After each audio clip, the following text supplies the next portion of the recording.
Shalom, godly family yang dikasihi Tuhan. Mari keindahan pagi hari ini kita nikmati dengan meneduhkan hati dan menghadirkan semangat melalui firman Tuhan yang terambil dari Yehezkiel pasal 20 ayat 1 sampai ayat yang ke-17. Saya akan membacakan ayat yang ke-6. Demikian.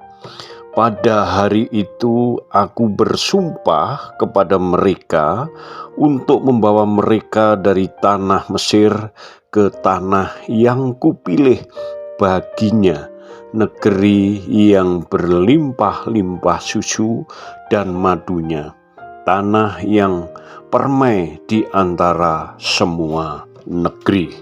Amin. Godly family yang dikasihi Tuhan, renungan kita pada pagi hari ini yaitu karya terbesar. Karya terbesar yang Allah lakukan di tengah kehidupan umat pilihannya.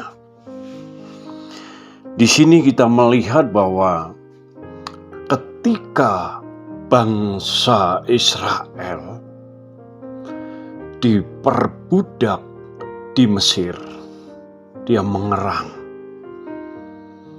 menjerit kepada Tuhan dan minta tolong. Lalu Tuhan mengirimkan Musa untuk membebaskan bangsa Israel dari perbudakan di Mesir.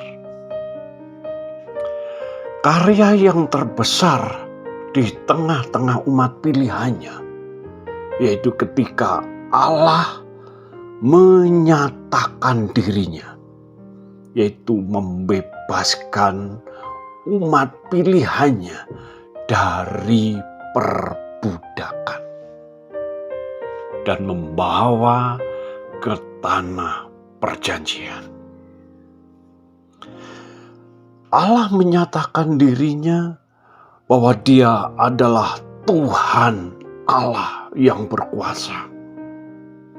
Dengan tangan yang kuat, tangan yang teracung, dengan kuasa yang penuh, sanggup membebaskan bangsa pilihan ini keluar dari perbudakan dosa. Begitu juga dengan kita orang percaya, dengan karya Allah di dalam Yesus Kristus yang disalibkan, ketika kita percaya, sanggup membebaskan kita dari hukum Taurat dan dosa. Ini adalah karya terbesar Allah, di mana Allah lakukan bagi umat pilihannya. Yang kedua, karya terbesar Allah yaitu memberi ketetapan di ayat 11 dan ke-12. Allah memberi ketetapan ketika mereka berada di padang gurun. Untuk memasuki tanah perjanjian, ada ketetapan Allah. Ada syarat-syarat yang harus dimiliki dan dilakukan oleh umat pilihannya. Yaitu salah satunya adalah mengkuduskan hari-hari Sabat Tuhan. Bahkan meninggalkan berhala-berhala kejijikan. Dan hanya percaya dan mengandalkan Tuhan saja di dalam menghadapi perjalanan hidup mereka di padang gurun sampai ke tanah perjanjian. Tetapi yang dilakukan umat pilihan adalah memberontak. Mereka tidak taat. Mereka tidak mau hidup di dalam ketetapan-ketetapan Allah. Bahkan tidak membuang berhala-berhala kejijikan. di hadapan Allah. Ini yang membuat umat pilihannya gagal untuk menikmati janji-janji Allah. Sehingga di ayat yang ke-15, Allah tidak membawa mereka masuk ke dalam tanah perjanjian.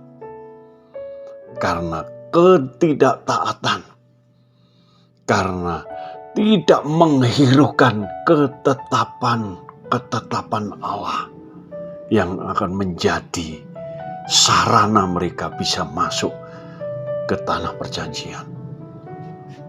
Bahkan dikatakan ketika ketetapan atau hukum Allah itu disampaikan, barang siapa yang melakukannya akan hidup.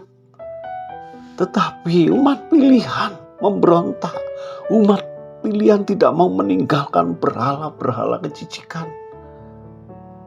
Sehingga mereka tidak bisa menikmati tanah perjanjian. Amin. Mari kita berdoa. Terima kasih Bapa untuk firman-Mu pagi hari ini. Biarlah kehendak Allah yang akan membawa kami ke dalam janji-janji kekal itu bisa kami responi untuk kami hidup dalam ketaatan-Mu. Sehingga janji-janji itu boleh kami nikmati sebagai umat pilihan. Berkati umat-Mu di dalam menjalani kehidupannya. Apapun yang menjadi pergumulannya, kami punya Allah yang hidup, Allah yang berkuasa di dalam hidup kami. Di dalam nama Yesus kami berdoa. Haleluya. Amin.